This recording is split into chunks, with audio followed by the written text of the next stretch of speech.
On entend beaucoup, aujourd'hui, que sont nos héros devenus? Reste-t-il des héros? Que sont nos modèles devenus? Quelles sont les références, les valeurs?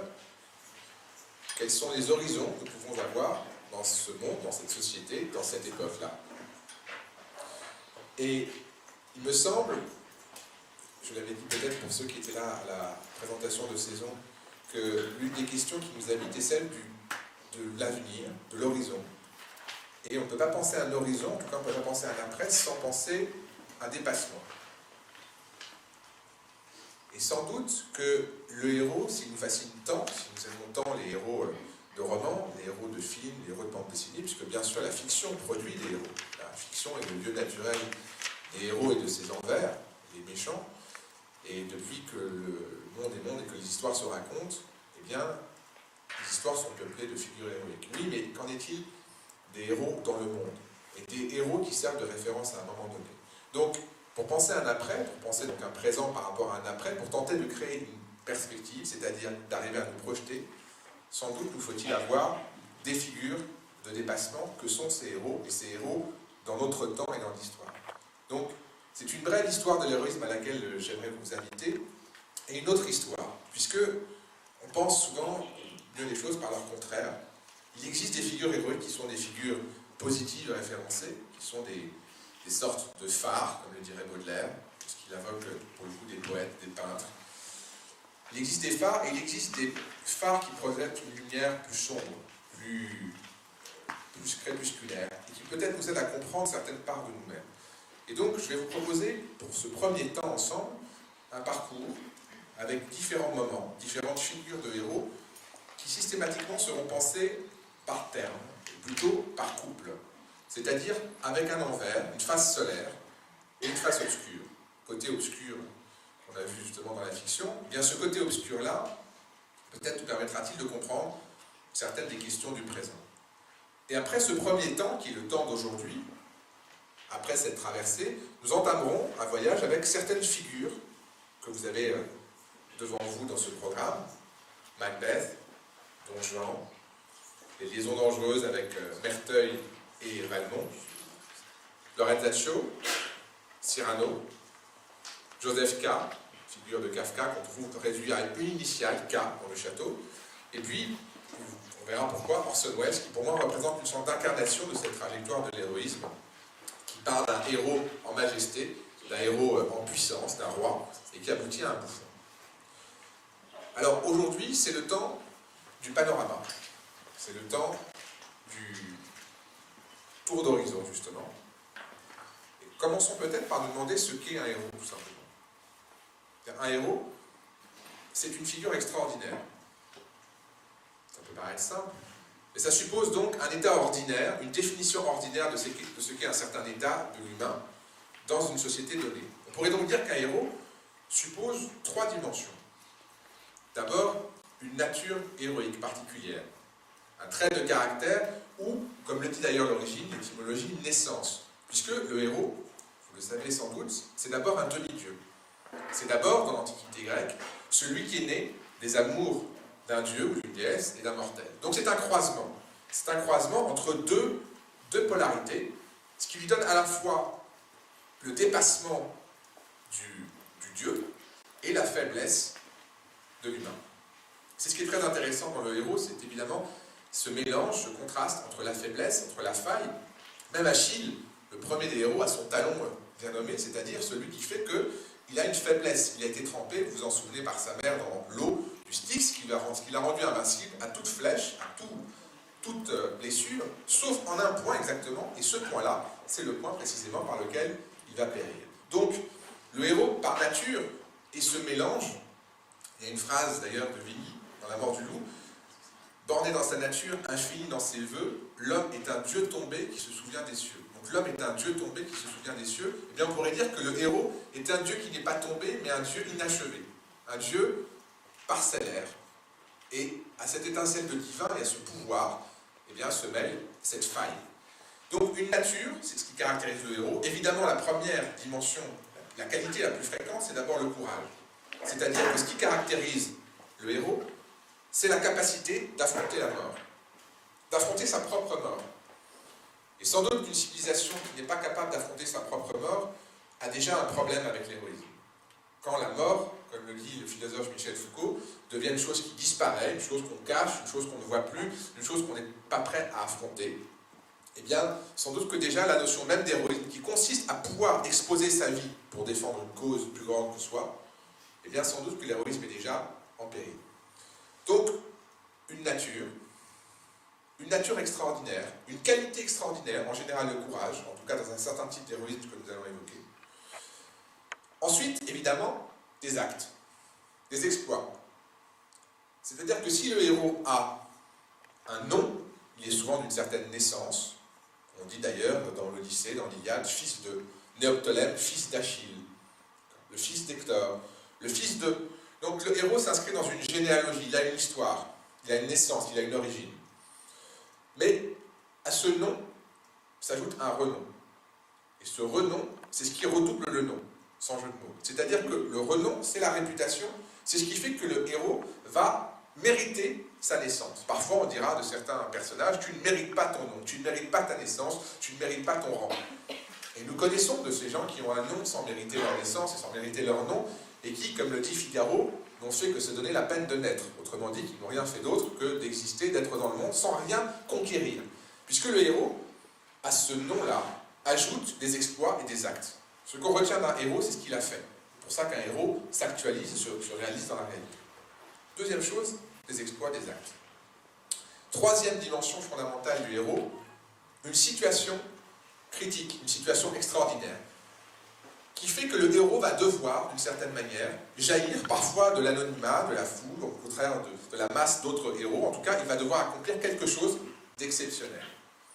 Et ce statut d'un héros qui a une nature autre, une nature supérieure, des qualités spécifiques, qui est capable d'affronter la mort pour une cause, la sienne ou celle de la cité, qui va accomplir des exploits qui resteront dans la mémoire.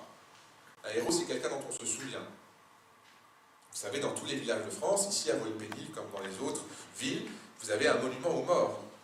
Vous avez les noms. Vous avez les noms. Le nom qui reste. C'est peut-être ça, un héros, c'est un nom qui reste, et un nom qui traverse le temps. Et c'est un nom qui a permis de braver certaines circonstances. On trouve aussi l'appel du 18 juin 1940, avec le nom du général de Gaulle, un acte fondateur. Voilà pour quelques dimensions qui peut-être nous permettent de comprendre ce qu'est une certaine forme d'héroïsme. Maintenant, on va voir ensemble des jalons, des moments, avec ce que j'ai appelé cette double histoire de l'héroïsme. Le premier temps, on a déjà commencé à en parler en fait, puisque c'est de là que vient la notion même de héros, c'est le temps antique. Le moment antique, le moment où les héros étaient directement liés aux dieux. C'est-à-dire que ces héros, eh bien, ce sont ceux qu'on trouve dans l'Odyssée, dans l'Iliade, ce sont ces grandes figures qui sont plus que des géants, qui nous dépassent de 1000 têtes. Si vous prenez le théâtre antique, le théâtre en particulier Échille, les premières pièces grecques, eh bien ce théâtre-là est un théâtre qui nous semble traversé de démesure. C'est d'ailleurs une des choses qui caractérise à la fois le héros, l'hubris, c'est la démesure, c'est la meilleure traduction possible, c'est quelque chose qui dépasse la mesure. Et ce dépassement de la mesure est à la fois un danger, puisque c'est ce que les dieux vont punir, et c'est en même temps ce qui va donner au héros sa particularité. Alors si on prend à ce moment-là, ce moment antique, le code de valeur, ce qui définit un certain moment de l'héroïsme, c'est ce code de valeur, en l'occurrence aristocratique. On va voir que ce code de valeur, c'est important pour nous de le penser, parce que c'est une dimension qui est devenue différente aujourd'hui. Ce code de valeur aristocratique va durer pendant longtemps, très longtemps.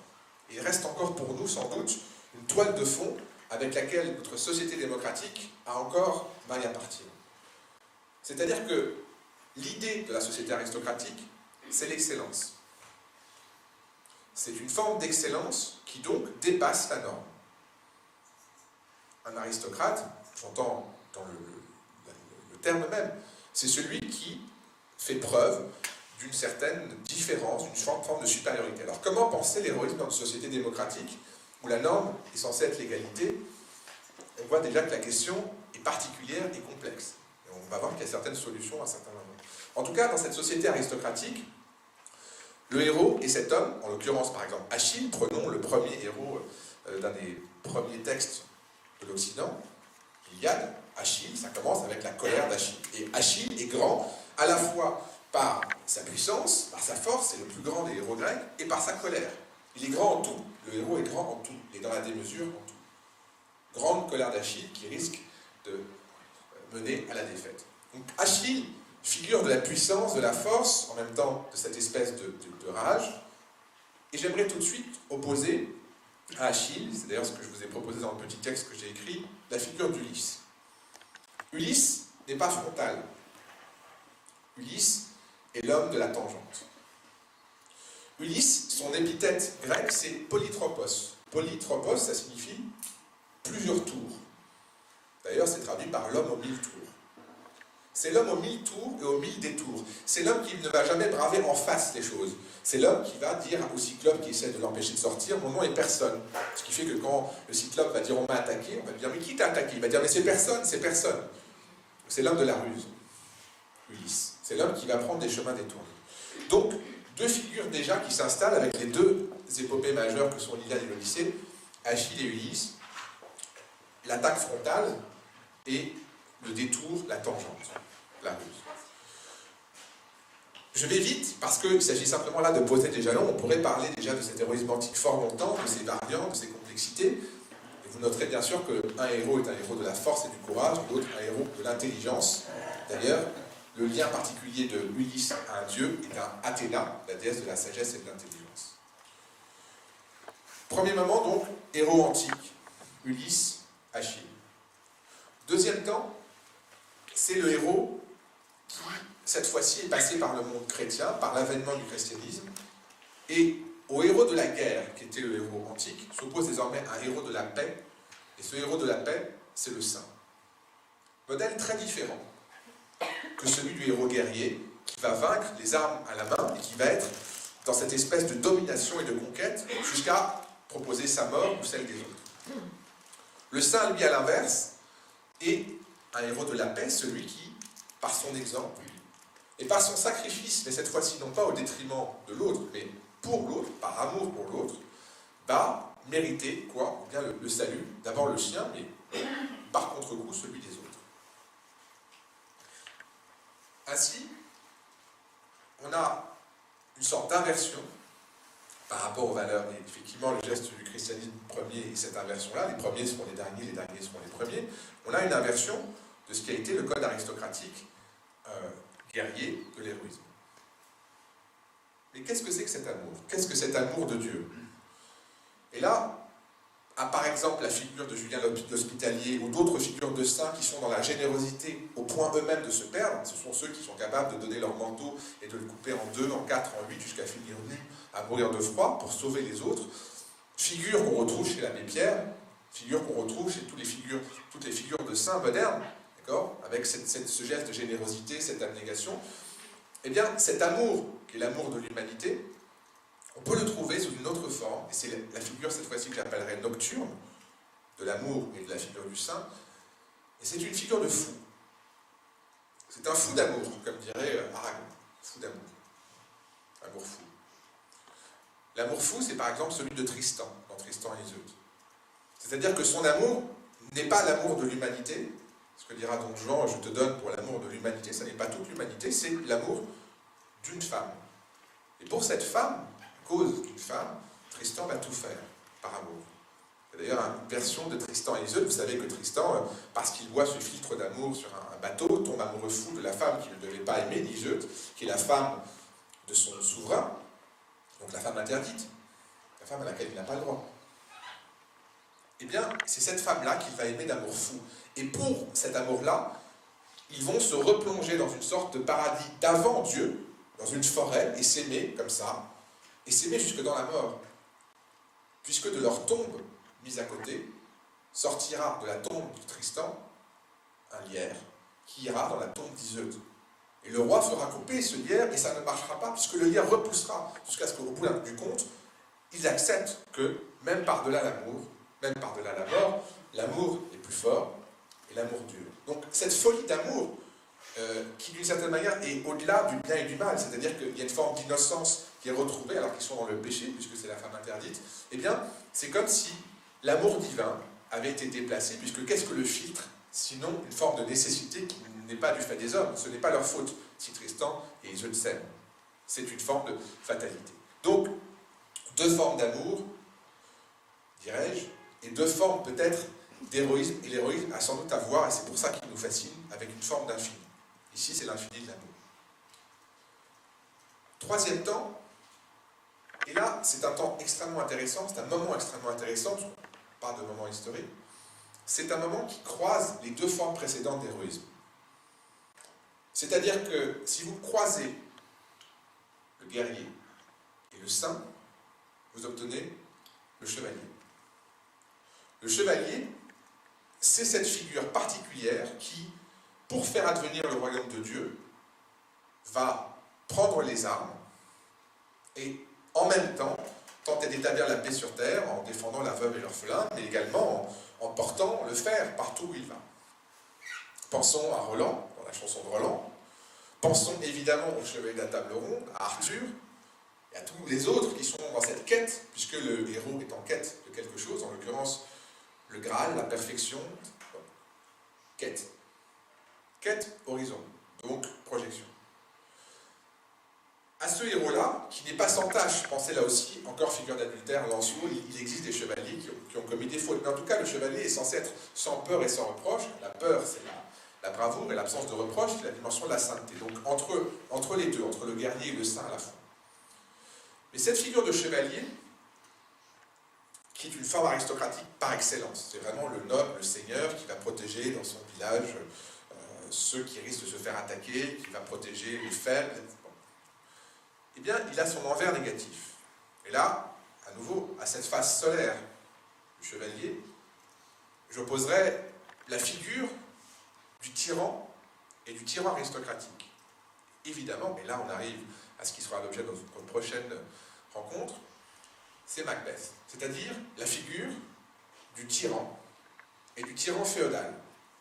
Celui qui, comme le dénoncera plus tard Voltaire dans un texte qui s'appelle « Le droit du Seigneur », se croit tout permis, y compris celui de violer les femmes, de tuer ses rivaux, etc. Tout est permis, et tout est permis pour accéder à une place qui n'est pas la sienne. Puisque, tout de même, on a commencé par dire que le héros avait par nature une différence. Quelque chose qui le rendait exceptionnel. Et qu'est-ce qu'un tyran? Un tyran, c'est un usurpateur. C'est celui qui prend une place qui n'est pas la sienne. Vous prenez d'ailleurs Oedipe Roi, la pièce d'Oedipe Roi s'appelle en grec Oedipe tyran. Pas parce que Oedipe a un pouvoir excessif, mais parce qu'il a pris une place qui n'était pas la sienne. Donc le tyran, c'est l'usurpateur, qui en plus va être despotique, c'est-à-dire exercer son pouvoir de façon abusive. Et que fait Macbeth? Dès lors que là aussi, par une forme d'étrange fatalité, des sorcières lui disent qu'il sera roi, tout de suite, instantanément, Macbeth pense au meurtre. C'est-à-dire qu'il n'a même pas le temps d'un projet, que immédiatement, il se projette dans le crime et il devient tyran. Et toute l'histoire de Macbeth, c'est la manière dont le mal s'incarne et dont, en l'occurrence, un homme va se changer en tyran. Donc, vous me direz, oui, mais est-ce que c'est de l'héroïsme? J'en bégaye, parce que c'est scandaleux de dire que Macbeth est un héros. Eh bien, d'une certaine manière, on peut dire qu'il y a une grandeur dans Macbeth. Il y a une grandeur parce qu'il va jusqu'au bout d'un projet et qu'il meurt les armes à la main, signe de courage, seul, au milieu de tous les autres qui se pressent autour de lui et l'attaquent, et que cette manière de faire face à la mort est une manière héroïque. Et que si on peut haïr Macbeth, on peut difficilement le mépriser, si on est précis dans les passions envers les personnages. C'est-à-dire que cette forme de grandeur-là peut, d'une certaine manière, nous fasciner, autant évidemment qu'elle peut nous repousser. Je ne dis pas que Macbeth est un héros du bien. Je dis simplement qu'il ne perd pas toute sa dimension héroïque dans cette figure qui est une forme de défi. Et peut-être que le défi est encore une des marques de l'héroïsme, cette manière de dire au monde sa propre loi. Héros antique, héros chrétien, héros chevaleresque. Quatrième moment, ce que j'appellerais le héros classique, c'est-à-dire le moment où la figure du grand seigneur se constitue. Et ce grand seigneur, en fait, il est passé auparavant par une certaine étape. Et entre les deux étapes que je viens de vous dire, je vais en rajouter une, qui va commencer à ouvrir une autre ligne, avec l'idée d'un héros collectif. Mais, donc je dis qu'il y a le héros classique, seigneur, mais à peu près, un tout petit peu avant, il y a l'apparition d'un héros national. Et ce héros national, il mélange à la fois la figure du noble, de l'aristocrate, donc celui qui est un individu d'exception, et celui qui en même temps va défendre toute une collectivité. Et évidemment, nous, Français, pensons à Jeanne d'Arc, qui est une femme, me direz-vous. Oui, ça ne nous a pas échappé. Et il est vrai aussi que cette histoire de l'héroïsme est une histoire, je le dis, de l'héroïsme masculin. Il y a bien sûr une histoire de l'héroïsme féminin, qui va de Médée, Antigone, qui passe par Jeanne d'Arc, qui va, on peut aller jusqu'à Sigmund Weih, Mère Teresa, enfin on peut absolument constituer une histoire de toutes les figures féminines de l'héroïsme, et ce serait l'objet, peut-être, d'un prochain cycle, que nous n'anticiperons pas pour l'instant. Pour l'instant, je reste sur un code de valeur qui est le code de valeur masculin, puisqu'on parle des héros de la guerre, on parle de cette lignée-là. Pourtant, et c'est un des paradoxes assez fascinants de notre histoire, Jeanne d'Arc est un homme de guerre. Il est fou qu'une jeune femme, bergère, apparemment analphabète, puisqu'elle signe une croix, qui n'a jamais monté à cheval, qui ne prend pas les armes, soit celle qui a réussi le sursaut national et à faire que l'Angleterre soit, pas tout à fait boutée hors de France, mais en tout cas maintenue à la lisière. Donc, avec Jeanne d'Arc, ce qui est extrêmement intéressant dans cette figure d'héroïsme, ce sont tous les paradoxes. Vous pouvez vous faire de Jeanne d'Arc tout ce que vous voulez en termes de lecture de l'héroïsme. Soit c'est une sainte qui est portée par l'Église, oui, mais en même temps elle a été brûlée par l'Église. Soit c'est une figure populaire, puisque c'est une bergère. En même temps, elle est chef de guerre. Donc vous pouvez vous faire absolument avec Jeanne d'Arc ce que vous voulez comme interprétation. C'est une figure très plastique d'héroïne nationale. C'est pour cela qu'elle a pu être récupérée d'abord par l'extrême gauche, comme celle qui défend la patrie, jusqu'à aujourd'hui par l'extrême droite, qu'elle peut être récupérée par la République laïque, elle a été canonisée par l'Église, etc. Donc, c'est un mythe extrêmement complexe. Peut-être qu'on aura l'occasion d'en parler si un jour nous travaillons sur le sujet, par des films ou des spectacles. Le mythe de Jeanne d'Arc est assez passionnant à cet égard. Ce qui m'intéresse ici, c'est cette notion de héros national, c'est-à-dire comment dans une figure qui n'est plus seulement la cité, qui n'est plus seulement un groupe, qui n'est plus seulement une caste, qui n'est plus seulement un village ou un domaine, mais qui est une nation, et une nation qui se construit par la guerre avec d'autres nations, parce que c'est comme ça, hélas, que les nations sont nées, et bien comment, en une figure, s'incarne une nation.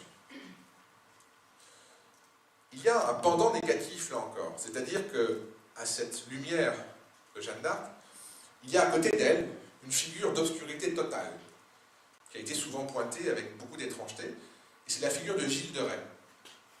Gilles de Rais, qui est-il? Eh bien, c'est ce grand seigneur qui a commis des crimes atroces. Atroces. Il a violé des enfants, il les a brûlés, des crimes absolument abominables. Il y a eu plusieurs pièces écrites sur Gilles de Rais, il y a eu des témoignages, et qui était Gilles de Rais? C'était le compagnon d'armes de Jeanne d'Arc. Elle le traitait comme un frère. Ils marchaient ensemble. C'était un homme d'armes, un général, qui a permis de sauver aussi la France. Qu'est-ce que c'est que cette figure du crime qui est considérée par Jeanne d'Arc comme le meilleur de ses bras noirs? Donc, ambivalence, complexité du mythe, ici, et après avoir parlé de cette question du mythe national, je reviendrai sur la question nationale tout à l'heure, j'en viens à cette question de la méchanceté avec le grand seigneur. Et le grand seigneur, comme le nom l'indique, est censé être une figure de générosité, c'est-à-dire une figure qui, parce qu'elle est grande, va donner, va offrir, dans grand, il y a grand, qui veut dire une générosité, un don. En tout cas, c'est ce que le terme de cœur signifie. Le cœur, quand on a écrit « Rodrigue, as-tu du cœur ?» le cœur n'est pas simplement le courage, mais c'est la générosité au sens du don de soi, et du don de soi pour des causes qui nous dépassent.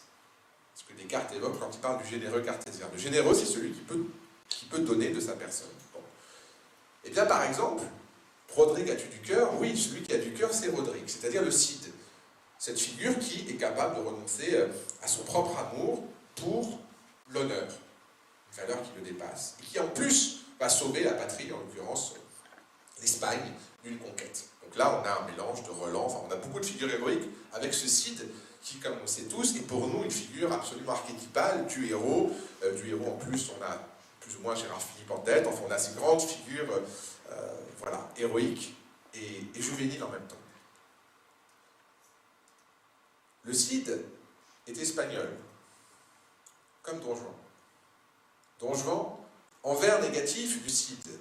Don Juan, figure non plus de l'amour, mais de la séduction. Figure du défi. Figure qui, parce qu'il dit non à un certain ordre, et qu'il dit non à toute forme de lien, il refuse toute forme d'engagement. Le mariage, la religion, la famille. Donc par défi et par refus du lien et donc de l'obligation, Don Juan part dans une conquête, et comme il le dit chez Molière en l'occurrence, je voudrais qu'il y eût d'autres mondes pour y porter mes conquêtes, comme Alexandre. Là aussi, vous me direz, mais en quoi Don Juan est-il un héros? Don Juan séducteur, Don Juan dont le plaisir est de séduire des femmes et de les faire chuter? Oui, certes, mais il y a de l'infini chez Don Juan. Et Don Juan non plus n'est pas méprisable. Je vous donne un exemple, je parle en termes d'héroïsme. Un exemple. Don Juan, dans une scène, juste après la scène du pauvre, le troisième acte, donc il y a un pauvre qui lui demande l'aumône, et il défie ce pauvre de jurer. Il dit, jure, blasphème Dieu, insulte Dieu. Non, je ne peux pas, je te donne un sou pour l'amour de l'humanité. Juste après cette scène où Don Juan est montré comme quelqu'un qui blasphème, qui insulte, que dit Don Juan? Là, je vois trois hommes en train d'attaquer un autre, la partie part trop inégale. Et Don Juan, qui ne connaît pas cet homme qui se fait attaquer, se jette pour sauver l'homme à 2 contre 1. Ce geste-là est héroïque. Et ça signifie quoi? Ça signifie qu'il reste quelque chose du code de valeur aristocratique, qui est qu'on doit porter secours à quelqu'un qui est dans le tort. Il en reste quelque chose, y compris chez ce séducteur, qui ne retient aucun engagement. Ce qui est fascinant avec toutes ces œuvres, c'est qu'elles sont toujours plus complexes qu'une lecture simplement morale. Et c'est peut-être cela qui nous permet de comprendre la complexité, la plasticité de l'héroïsme, en tout cas ses métamorphoses. Grand seigneur, sauveur, le Cid, grand seigneur méchant homme, comme le dit Sganarelle dès la première scène de Don Juan. On arrive ensuite, après ce moment classique qui correspond à peu près à la première partie du XVIIe siècle, qui est le moment où le Don Juan historique a existé, eh bien, enfin en tout cas qu'il a été thématisé, si on passe à la fin du siècle suivant, c'est-à-dire au moment révolutionnaire français. Ici, se cristallise la tension entre un héros qui va devenir le héros du peuple, et même, donc non plus seulement le héros national, le héros du peuple, c'est-à-dire un héros qui est issu non plus de l'aristocratie, mais d'une autre catégorie sociale, la catégorie qui est en dessous, le peuple en général. Mais j'irai même plus loin, le héros désormais, c'est le peuple. Et c'est la première fois qu'apparaît cette notion de héros collectif. Alors, elle a existé, par exemple, vous prenez chez les Grecs, avec ce film atroce qui s'appelle 300, vous avez peut-être vu, qui est un gros film de guerre. Vous avez 300 soldats grecs, en l'occurrence, spartiates, qui vont réussir, en se sacrifiant, à sauver la Grèce. Bon, donc il existe des héros collectifs, mais là c'est très différent. Avec la Révolution française, se produit 2 choses. D'abord, il existe désormais des héros qui émanent du peuple. Confère Figaro. Figaro, dans le mariage de Figaro, est le premier personnage de ce rang-là, alors que dans la pièce, il y a des personnages aristocratiques, qui est le plus long monologue du théâtre classique. C'est le plus long. Et qui est donné à un homme qui, lui, vient de rien, vient de nulle part. Donc ce geste-là, déjà de la part de Beaumarchais, est révolutionnaire. Le fait de donner la parole au peuple sur scène. Et le fait de raconter comment cet homme n'a pas sa place dans le monde. Que vous raconte Figaro dans son monologue? Il vous dit, j'ai tout fait, j'ai été barbier à Séville, pour faire la pièce précédente, j'ai essayé d'être médecin, et puis je n'ai pas ma place. Que demande Figaro? Sa place. Que dira Sieyès dans le très célèbre texte « Qu'est-ce que le tiers-État » ? Qu'est-ce que le tiers-État? Rien, tout. Qu'a-t-il été jusqu'ici dans l'ordre politique? Autrement dit, en quoi est-il représenté? Rien. Que demande-t-il? À être quelque chose. Ce quelque chose qui est demandé par la figure du peuple, eh bien c'est déjà ce que 5 ans avant la Révolution, quelques années avant, Figaro demandait déjà sa place. Et la place qu'il demande, c'est précisément la place qu'il a avec sa femme pour ne pas se faire dévorer par le Seigneur. Donc, figure du peuple, à laquelle répondra d'ailleurs un peu plus tard la figure de Ruy Blas chez Victor Hugo, puisque avec Ruy Blas, vous avez un homme qui est un valet, et ce valet va devenir le meilleur des premiers ministres possibles. Pourquoi? Parce que, désormais, la nouvelle forme d'excellence n'est pas la naissance, mais le génie. Et là, c'est un basculement proprement révolutionnaire. Le fait de passer de la naissance, qui est liée à l'hérédité, au génie, qui est une forme d'élection, c'est-à-dire que vous pouvez être dans n'importe quelle classe et vous êtes génial, ce que la République transformera en mérite, d'accord? Vous avez du génie, et donc vous pouvez occuper une place qui n'était pas celle que vous aviez à l'origine. Ruy Blas est un homme génial. C'est donc le meilleur des premiers ministres, bien meilleur que ne l'est celui qui a été évincé. Là, on a bien tout l'optimisme d'Hugo qui pense que, effectivement, du peuple peuvent venir des génies et que le peuple est un salut et que même le peuple fait l'histoire, puisque la révolution est accomplie par qui? Par le peuple, dans son ensemble, un héros collectif. Oui, mais là encore, c'est la dimension solaire de l'héroïsme. À peu près au même moment, c'est-à-dire juste avant la Révolution française, 5 ans avant, 1784, est composé un des romans les plus célèbres que nous connaissons tous, en tout cas, nous en avons vu des films, nous en avons lu, c'est Les Liaisons dangereuses. Les Liaisons dangereuses, roman fascinant, quand même fou que tout le XVIIIe siècle a écrit des romans épistolaires, des romans par lettres, et de quoi se souvient-on? Des liaisons dangereuses. Pas de la Nouvelle Héloïse de Rousseau, pas des lettres portugaises, enfin on peut s'en souvenir, mais on se souvient des liaisons dangereuses. Pourquoi? Eh bien, sans doute parce qu'elles sont dangereuses. C'est-à-dire que cela raconte la décadence et la fin d'un monde. Et quel monde? Ce monde, justement, aristocratique, où les nobles ont commencé par, d'abord, avoir leur gloire par la guerre, puis l'avoir par la chasse, puis par la cour, en brillant, et puis lorsqu'ils n'ont eu plus aucun territoire sur lequel exprimer leur supériorité, eh bien cette guerre se transforme en une guerre en dentelle, certes, mais avec l'acier de la destruction de l'autre. Le rêve de tout libertin, c'est de séduire toutes les femmes, et donc de les faire chuter, et ensuite de tuer tous les hommes en duel. Donc c'est une forme d'héroïsme noir, une forme d'héroïsme dévoyé, si vous voulez. Un héroïsme de la conquête qui n'est plus dans une forme positive, d'affirmation, de vie. Non, c'est une forme de destruction jusqu'au bout. Et il y a quelque chose chez ces personnages, chez Merteuil, chez Valmont, de terrifiant et de fascinant à la fois, de vénéneux. Dans ces personnages avec leur espèce d'ascèse, qui ne sont pas du tout simplement dans le plaisir, mais qui sont dans cette espèce de volonté de montrer leur supériorité à tout prix, y compris en renonçant s'il le faut au plaisir. Et le but est bien la domination. Le but n'est pas simplement le plaisir. Donc, avec ces liaisons dangereuses, on a, si vous voulez, l'espèce de poussée incandescente du héros aristocratique qui arrive à une sorte de décadence, et en face, au même moment, le héros du peuple qui se constitue. Donc, une dualité. J'avance, puisque nous aurons l'occasion de reparler des liaisons dangereuses, que la compagnie prépare... commence à travailler, puisque nous travaillons sur l'adaptation des liaisons dangereuses. Et nous arrivons au moment qui nous intéresse en particulier, puisque c'est la création de la compagnie cette année, Laurentatio. Mais avant de parler de Laurentatio, il faut que je vous parle d'autre chose. On a vu cette évolution du héros, et on a vu le héros du peuple. Bon. Eh bien, après le héros du peuple, surgit une figure qui va être thématisée, qui est la figure du grand homme. Le grand homme, tel que le philosophe allemand Hegel en parle, c'est celui qui, à un moment historique donné, va incarner le génie d'une nation. C'est-à-dire qu'à un moment donné, par exemple, eh bien oui, la Grèce a dominé le monde, et, comme le dit Hegel, l'esprit soufflait en Grèce. C'est la Grèce qui a donné la philosophie, qui a donné la démocratie. Voilà, la Grèce a, à un moment donné, non seulement au sens politique, mais au sens où Hegel l'entend de l'idée. L'idée a été grecque. Puis l'idée a été romaine. Le monde a été romain. Ensuite, le monde a été chrétien. Bref, pour Hegel, l'histoire, c'est l'évolution de l'idée, et c'est la manière dont l'idée se développe, se déploie, et comment elle progresse. Et pour lui, à un moment donné, en un homme, peut s'incarner cette idée. C'est la raison pour laquelle, lorsque Hegel, qui est professeur à Iéna, en 1807, voit passer Napoléon et les armées napoléoniennes, il dit « J'ai vu passer l'esprit à cheval ». Et les deux sont importants. L'esprit et le cheval.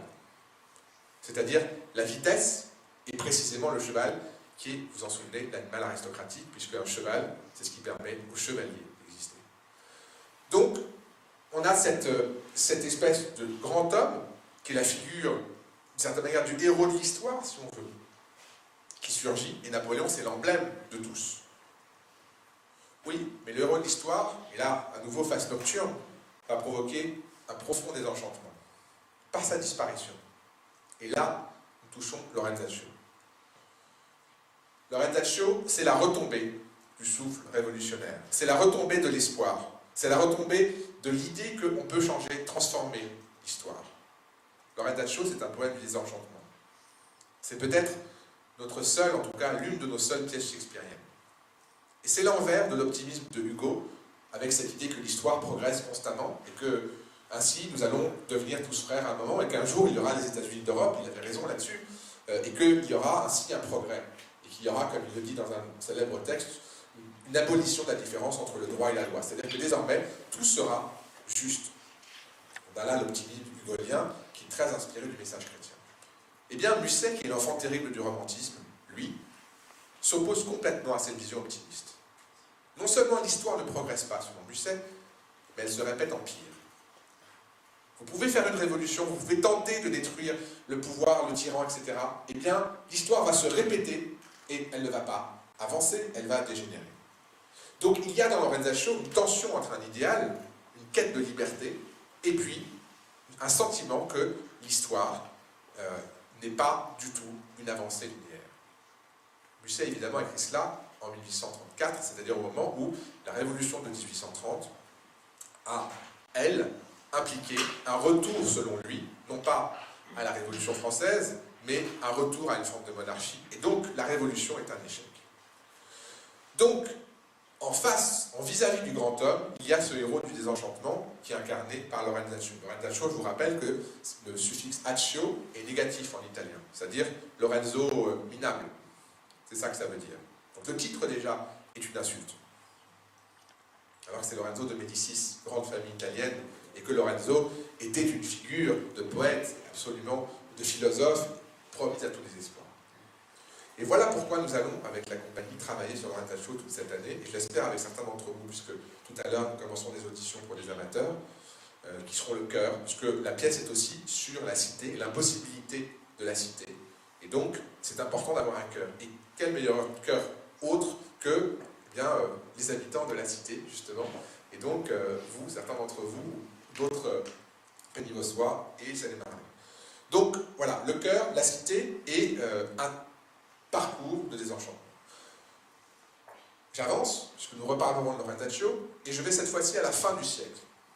À la fin du siècle, 19e siècle, moment qui est connu comme celui de la grande décadence. Pourquoi?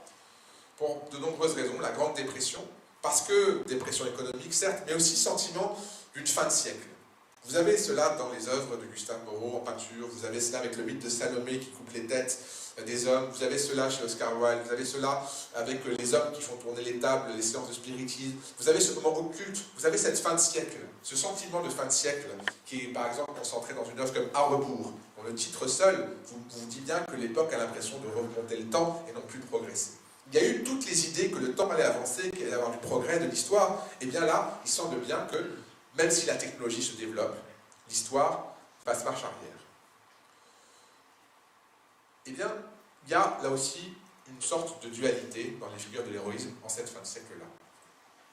Il y a un héroïsme non plus de la tangente, mais, j'allais dire, de l'underground, du monde souterrain, du monde parallèle. Je pense aux figures comme Arsène Lupin, Fantomas, vous voyez, toutes ces figures qui, dans la grande ville moderne, vont prendre des chemins souterrains et devenir des sortes de héros ou du crime, ou des héros de la contrebande, des héros parallèles, d'une certaine manière. Et là, pour le coup, la figure héroïque qui m'intéresse, c'est la figure qu'on pourrait qualifier, nous, encore de positive. C'est-à-dire la figure du sursaut, qui est représentée, à mon avis, par Cyrano de Bergerac. Cyrano de Bergerac, donc la pièce est écrite en 1897 par Rostand, à la fin de l'année, et Rostand écrit cette pièce parce qu'il traverse une crise de dépression, justement. Dépression au sens, cette fois, clinique du terme. Et pour sortir de ce sentiment de dépression à la fois personnelle et de l'époque, qui va-t-il chercher? Il va chercher la figure d'un héros du début du XVIIe siècle, une figure justement de défi, d'un personnage qui a été un poète, un bretteur, un philosophe et un libertin au premier sens du terme. Pas le libertin des liaisons dangereuses, non. Le libertin philosophe. Vous savez que libertin, à l'origine, veut dire affranchi. Libertinus, en latin, c'est l'esclave qui a réussi à se libérer. Donc c'est celui qui s'émancipe. Là encore, figure du défi. L'émancipation. Et donc, en faisant une relecture romantique de Cyrano, Rostand prend ce personnage dont le dernier mot, je vous le rappelle, est le panache. Il me reste quelque chose du moins, il a tout perdu. Sa vie, Roxane, tout. Il ne reste rien. Il me reste au moins une chose, quoi? Le panache. Qu'est-ce que le panache? Le panache, c'est la chose qui flotte au-dessus du chapeau. C'est ce qui domine.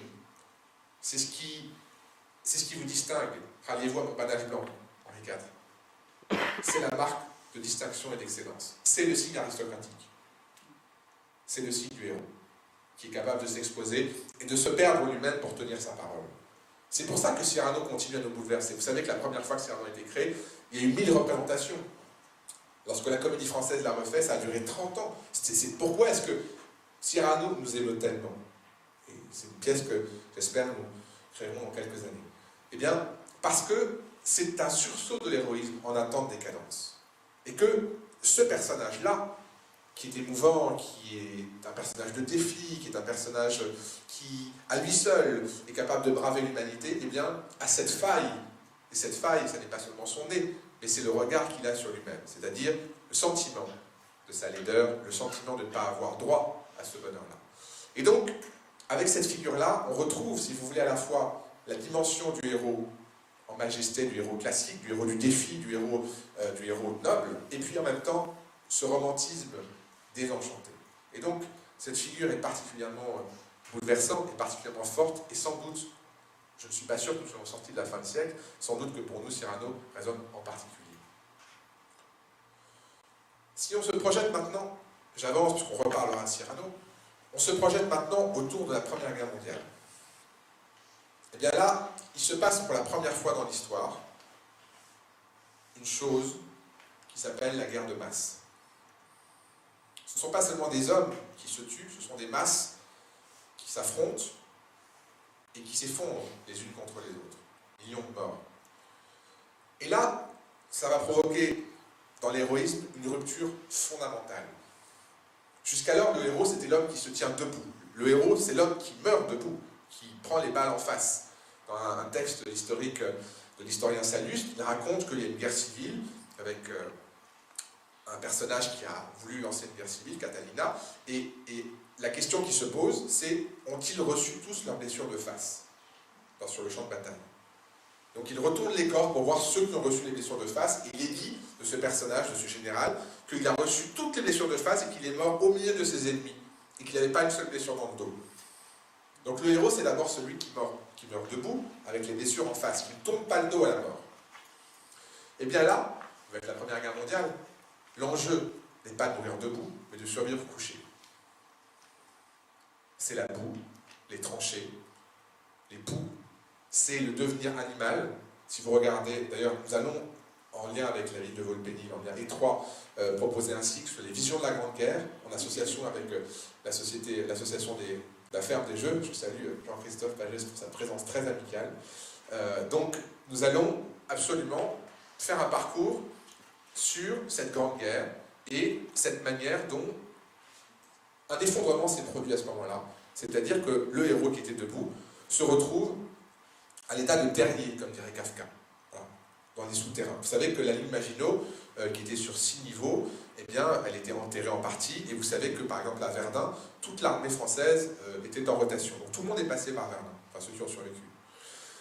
Donc l'homme couché, et la question est même, est-ce encore un homme, quand on voit par exemple certains des films qu'on vous proposera, jusqu'à Un long dimanche de fiançailles, mais d'autres films, Johnny s'en va en guerre, par exemple, ou Les Sentiers de la gloire de Kubrick.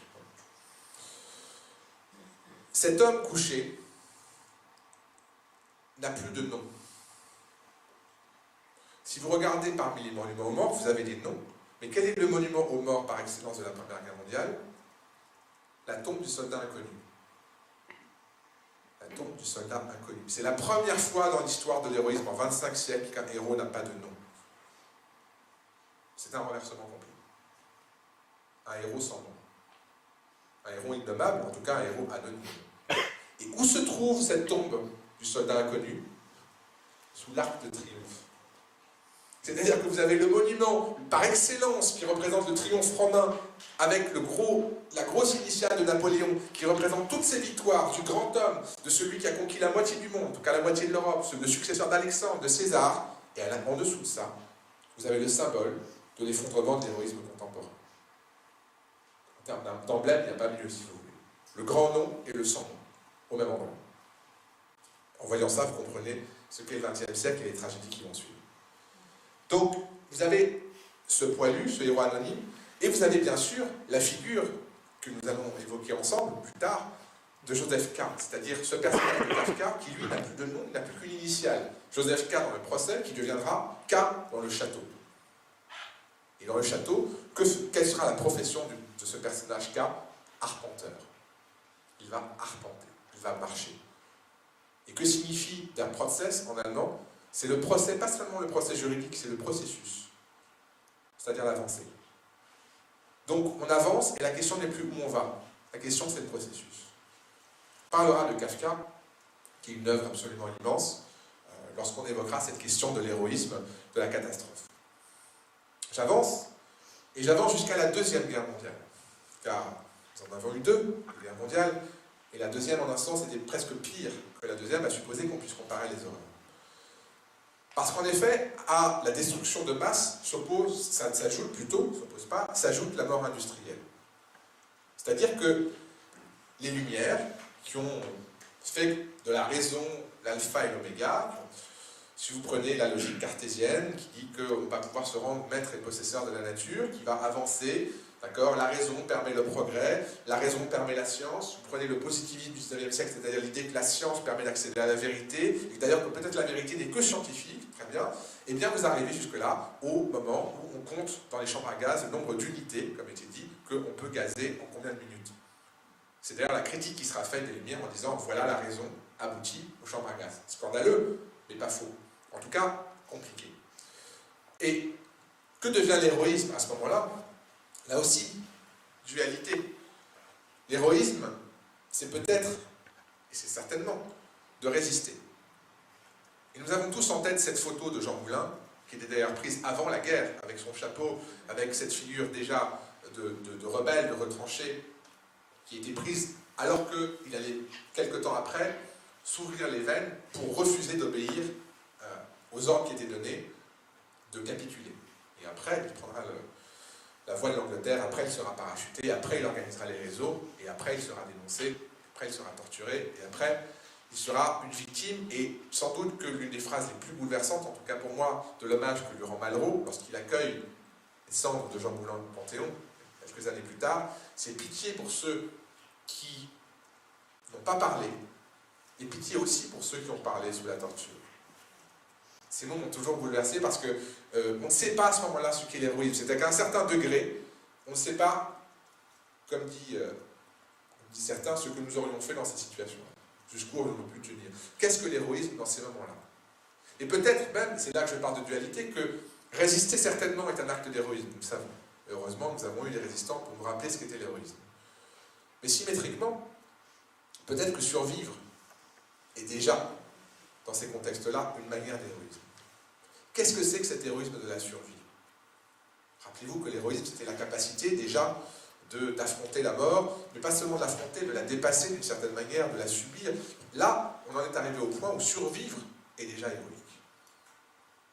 Et lorsque nous allons organiser une journée de l'art contre la barbarie, qui aura lieu le 15 mars, nous vous proposerons justement de réfléchir à cette question, à la manière dont on peut encore, par l'art notamment, dépasser, proposer une survie, un ailleurs, et le spectacle Raïm que vous avez peut-être vu lorsque nous l'avons proposé le 4 octobre, est exactement là-dessus. C'est-à-dire, comment est-ce qu'on peut survivre, en l'occurrence par l'art, par la musique, et traverser, et peut-être que là, sans leçon, mais peut-être là s'agit-il d'une certaine forme d'héroïsme.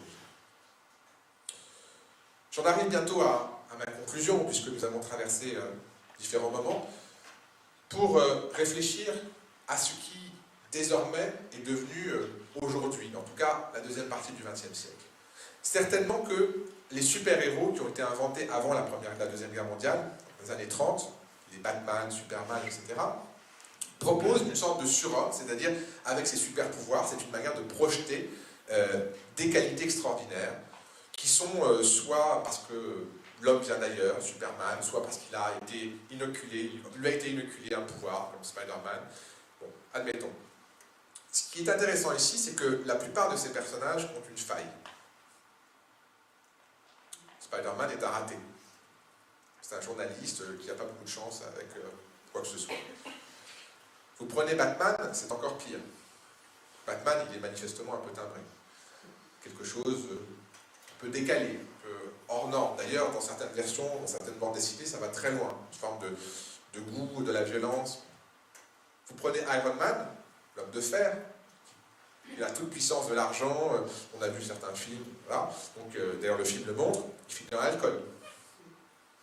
Donc, au moment où la civilisation, et sans doute que c'est aussi lié au développement technologique, plus il y a de technologie et plus les failles apparaissent. Et l'héroïsme se redéfinit. Donc, super-héros avec leurs failles, et j'opposerai le modèle du Superman très propre sur lui au modèle Batman beaucoup plus obscur, plus sombre justement, et plus nocturne, comme le nom même l'indique. À ce modèle-là du héros en surdimension s'oppose ce que l'on a pu appeler, après la Deuxième Guerre mondiale, de façon parfois paradoxale à mon avis, le héros du quotidien. Que signifie cette formule même du héros du quotidien? On pourrait se dire que c'est antinomique, puisque le quotidien, c'est ce qui n'est pas héroïque. Le quotidien, c'est ce qui est routinier. Le quotidien, c'est ce qui est tous les jours, c'est ce qui est normal. Oui, mais le héros, c'est ce qui est censé être au-delà de la normale. Qu'est-ce que ça veut dire, le héros du quotidien? Et pourtant, on en connaît des héros du quotidien. On en connaît des gens dont la vie, chaque jour, est héroïque. Mais qu'est-ce que ça signifie, sans contester leur singularité? Qu'est-ce que ça signifie, que cet héroïsme du quotidien, de la notion même d'héroïsme? Qu'est-ce que ça dit de notre temps? Je laisse les questions ouvertes parce qu'on les retrouvera dans notre traversée. Et j'en arrive au tout dernier temps, le 12e et dernier temps, le temps où, aujourd'hui, on se pose la question de cet héroïsme. Et on se pose la question, à mon avis, à travers deux prismes, qui peut-être sont des transformations et des questionnements. Clairement, parmi les héros contemporains, on considère que ceux qui donnent leur vie, ou en tout cas donnent leur temps pour des causes, notamment des causes humanitaires, sont des formes de héros modernes. C'est une transformation du saint. Médecins sans frontières, c'est-à-dire sauver. Sauver. C'est le saint moderne. C'est déjà ce que disait Camus, c'est-à-dire un saint sans Dieu, un saint laïque. On a ce geste-là. On peut admettre qu'il s'agit d'une forme d'héroïsme, un saint moderne. Et maintenant, et sans doute que là se portent toutes les confusions, lorsque on demande de citer des héros, on va pouvoir vous dire Zidane. Zidane est un héros. Ou même on pourra aller jusqu'à dire Michael Jackson est un héros. Mais que signifie dans ce cas-là héros, exactement? Est-ce que la confusion n'est pas, c'est bien normal, dans une société spectaculaire, entre stars et héros? Autrement dit, est-ce que la confusion n'est pas entre la valeur et la notoriété?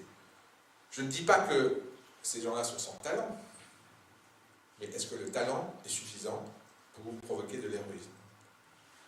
Et peut-être que là, on a un début de question qui va nous permettre de réfléchir à cette notion-là.